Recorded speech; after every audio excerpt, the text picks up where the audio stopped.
Hi friends, இது உங்கள் Learn with GMK. இன்னைக்கு நாம இந்த வீடியோல பார்க்க போறது 10th standard English supplementary 1 The Tempest அப்படிங்கிறது தான்.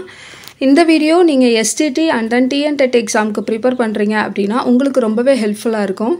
அது மட்டும் இல்லாம நம்ம ஃபர்ஸ்ட் ஸ்டாண்டர்ட்ல இருந்து 10th ஸ்டாண்டர்ட் வரைக்கும் இங்கிலீஷ் வந்துட்டு இங்கிலீஷ்ல எல்லாமே நம்ம வந்துட்டு வீடியோஸ் போட்டுருக்கோம். இம்பார்ட்டன்ட் பாயிண்ட்ஸ் எல்லாமே நம்ம என்ன பிரிண்டர் மெட்டீரியலை கொடுக்குறோமோ அதை அப்படியே நம்ம வந்துட்டு வீடியோஸ்லையும் நான் உங்களுக்கு வந்துட்டு எக்ஸ்பிளைன் பண்ணிட்டு இருக்கேன். நீங்கள் வீடியோஸ் பார்த்தே நோட்ஸ் எடுத்துக்கலாம். அப்படி இல்லை என்னால் நோட்ஸ் எடுக்க முடியலைங்கிற பட்சத்தில் நீங்கள் பிரிண்டட் மெட்டீரியல் வேணுனாலும் வாங்கிக்கலாம். அதுக்கான நம்பர் வாட்ஸ்அப் நம்பர் வந்து ஸ்க்ரீன்லையும் டெஸ்கிரிப்ஷன்லையும் கொடுத்துருக்கேன். நீங்கள் செக் பண்ணி பார்த்துட்டு நீங்கள் டீட்டெயில்ஸ் கேட்டுக்கோங்க. இப்போ நம்ம இந்த வீடியோவில் சப்ளிமெண்ட்ரி 1 அண்ட் சப்ளிமெண்ட்ரி 2 தான் பார்க்க போகிறோம். சப்ளிமெண்ட்ரி 1 தி டெம்பஸ்ட். ஓகேவா? இந்த தி டெம்பஸ்ட் அப்படிங்கிறது யாரோடது அப்படின்னா ஷேக்ஸ்பியர் அவர்களுடையது. ஷேக்ஸ்பியர் எழுதின சார்ல்ஸ் லாம்ஸ் டேல்ஸ் அப்படிங்கிற ஒரு கதையில இருந்து பிரித்தெடுக்கப்பட்ட ஒரு பகுதி தான் என்னன்னா தி டெம்பஸ்ட் அப்படிங்கக்கூடியது. இப்போ நம்ம வில்லியம் ஷேக்ஸ்பியர் அவர்களை பற்றின சில டீட்டெயில்ஸ் வந்துட்டு பார்த்துடலாம். William Shakespeare 1564 பிறக்கிறாரு. 1616 இறந்து போறாரு. இவர் எங்க பிறக்கிறாரு அப்படின்னா இங்கிலாந்துல ஸ்ட்ராட்ஃபோர்ட் அப்பான் ஆவான் அப்படிங்கக்கூடிய ஒரு பிளேஸ்ல வந்துட்டு பிறக்கிறாரு. ஓகேவா? ஸோ இங்கிலாந்து அப்படிங்கிறத ஞாபகம் வச்சுக்கோங்க. அது மட்டும் இல்லாமல் இவர் வந்துட்டு ஒரு நல்ல ஒரு ரைட்டர், இங்கிலீஷ் லாங்குவேஜில் ஒரு நல்ல ஒரு ரைட்டர்.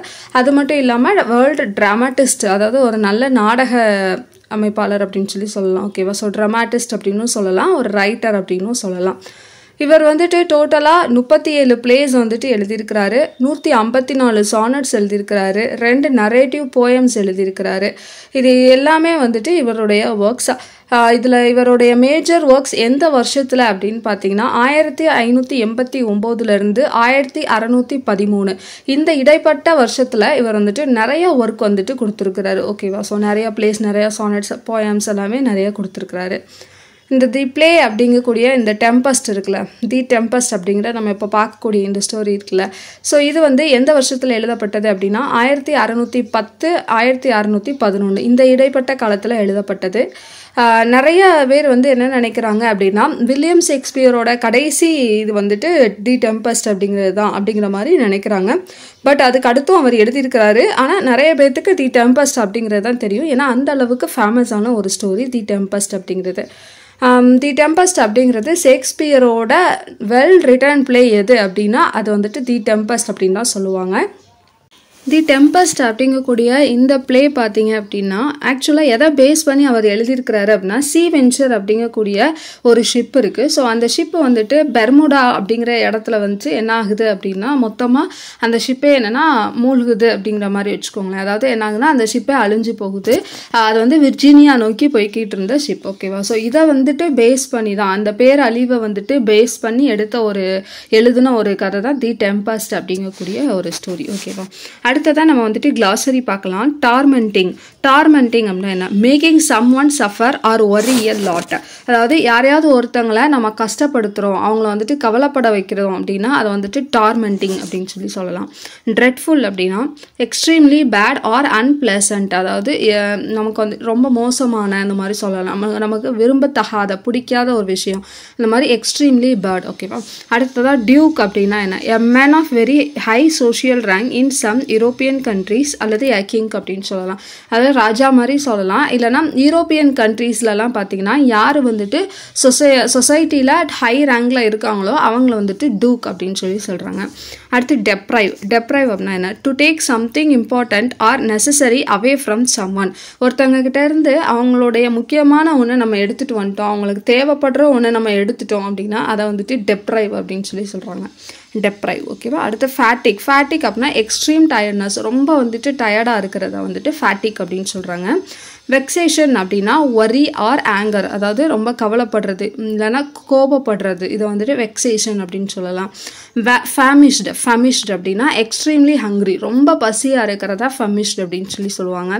ஒராசியஸ் அப்படின்னா வெரி ஈகர் ஃபார் சம்திங், அதாவது ரொம்ப ஈகராக ஒரு இதுக்காக நம்ம காத்துட்ருக்கிறத வந்துட்டு ஒராசியஸ் அப்படின்னு சொல்லலாம். ரெப்பண்ட் அப்படின்னா என்ன? ரெப்பண்ட் அப்படிங்கிறது to be very sorry for something bad you have done. இப்போ நம்ம வந்துட்டு ஒரு தவறு பண்ணியிருக்கோம் அப்படின்னா அந்த தவறை நினச்சி நாமளே என்னென்னா ஒரு சாரி சொல்லிக்கிற மாதிரியானது. ஓகேவா? ஸோ ஒருத்தவங்களுக்கு நம்ம ஒரு தவறை செஞ்சுட்டோம், ஒரு பாவத்தை செஞ்சுட்டோம், அதை நினச்சி நம்மளே வருத்தப்படுகிறோம்ல, ஸோ அதை வந்துட்டு ரெப்பண்ட் அப்படின்னு சொல்லலாம். அவ்வளோதான் ஃப்ரெண்ட்ஸ். ஸோ அடுத்ததான் நம்ம பார்க்க போகிறது சப்ளிமெண்ட்ரி டு ஜிக்ஸாக் அப்படிங்கிறது தான். இந்த ஜிக்ஸாக் அப்படிங்கிறது ஆஷா நெஹமையா அப்படிங்கிறவங்க வந்துட்டு எழுதியிருக்கிறாங்க. ஆஷா நெஹமையா அப்படிங்கிறவங்க 1958 சென்னையில் வந்துட்டு என்னென்னா பிறக்கிறாங்க. அவங்க வாழ்ந்தது அவங்களுடைய படிப்பு, அவங்களுடைய ஒர்க் எல்லாமே என்னென்னா பார்த்திங்கன்னா மொத்தமாக ஒரு 8 வேறு சிட்டிஸில் வந்துட்டு என்னென்னா பண்ணியிருக்கிறாங்க. இப்போ வந்து அவங்க பெங்களூரில் தங்கியிருக்காங்க. ஓகேவா? ஸோ சென்னையில் பிறந்து நிறைய இடத்துல வந்துட்டு வேலை பார்த்து படித்து இப்போ வந்துட்டு பெங்களூரில் லாஸ்ட்டாக செட்டில் ஆகிருக்காங்க. கிளாசரி பார்த்தோம் அப்படின்னா அபார்ஜினல் அப்படின்னா நேட்டிவ் பிளேஸ், அதாவது சொந்த இடத்த வந்துட்டு அபார்ஜினல் அப்படின்னு சொல்லலாம். லோக்கல் பிளேஸை வந்துட்டு சொல்லலாம். சர்க்கசம் அப்படின்னா என்ன? Use of irony or to mock or convey contempt, அதாவது என்னென்னா கேலி கிண்டல் பண்ணுறதை வந்துட்டு சர்க்காசம் அப்படின்னு சொல்லலாம். ஃப்ரிஞ்ச்ட் அப்படின்னா பார்டர்ட், அதாவது ரொம்ப விளிம்பு நிலையில் இருக்கிறத வந்துட்டு ஃப்ரிஞ்ச்ட் அப்படின்னு சொல்லலாம். ப்ளூமேஜ் அப்படின்னா எ பேர்ட்ஸ் ஃபெதர் கலெக்டிவ்லி, அதாவது பறவைகளோட அந்த இறகெல்லாம் கலெக்டிவாக நம்ம நிறையா கொத்தா இப்போ வச்சுருக்கோம் அப்படின்னா அதை வந்துட்டு ப்ளூமேஜ் அப்படின்னு சொல்லுவாங்க.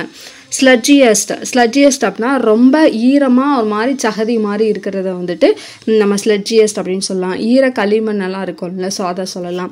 கிரம்பினஸ் அப்படின்னா பேட் டெம்பர்ட், அதாவது கிரம்பினஸ் அப்படிங்கிறது ரொம்ப மோசமாக கோவப்படுறது. ஓகேவா? ரொம்ப பேட் டெம்பர்டாக வந்துட்டு இருக்கிறது. அடுத்து ஸ்குவைட் அப்படின்னா ஸ்ப்ரேயை தெரியும்ல, ஸ்ப்ரே அடிக்கிறது, இல்லை ஏதோ ஒன்று தெளிக்கிறத வந்துட்டு நம்ம ஸ்ப்ரே அப்படின்னு சொல்லலாம். அடுத்து கோயோட் அப்படின்னா a wolf like wild dog native to North America, அதாவது நார்த் அமெரிக்காவில் இருக்கக்கூடிய ஒரு ஓநாய் மாதிரியான ஒரு காட்டு நாயை வந்துட்டு என்னென்னா கோயாட் அப்படின்னு சொல்லுவாங்க. அது வந்து மேக்ஸிமம் என்ன நார்த் அமெரிக்காவில் உள்ள நாயா வந்துட்டு இருக்கும். அடுத்து ஸ்ட்ரீக் அப்படின்னா லைன் அல்லது ஸ்ட்ராப் அப்படின்னு சொல்லலாம், அதாவது கோடு. ஓகேவா? கோட்டு துண்டு இந்த மாதிரி இது வந்துட்டு ஸ்ட்ரீக்ஸ் அப்படின்னு சொல்கிறாங்க. டேண்ட்ரம் அப்படின்னா அவுட் பர்ஸ்ட். ஓகேவா? அதாவது ரொம்ப கோபப்படுறத வந்துட்டு நம்ம டேண்ட்ரம் அப்படின்னு சொல்லலாம். அடுத்து கிரிங்க்லி அப்படின்னா ரிங்லின்னு அர்த்தம், அதாவது ரிங்க்லி அப்படிங்கும்போது நமக்கு சுருக்காக இருக்கிறது, அதை வந்துட்டு நம்ம ரிங்க்லி அப்படின்னு சொல்லுவோம். அவ்வளோதான். ஸோ இதோட சப்ளிமெண்ட்ரி 2 முடிஞ்சிடுச்சு. நம்ம அடுத்த வீடியோவில் சப்ளிமெண்ட்ரி 3 and 4 வந்துட்டு பார்க்கலாம். உங்களுக்கு இந்த வீடியோ உண்மையிலே பிடிச்சிருக்கு அப்படின்னா லைக் பண்ணிக்கோங்க. உங்களுடைய ஃப்ரெண்ட்ஸ் யாராவது எக்ஸாமுக்கு ப்ரிப்பேர் பண்ணுறாங்க அப்படின்னா அவங்களுக்கும் ஷேர் பண்ணுங்கள். தேங்க்யூ.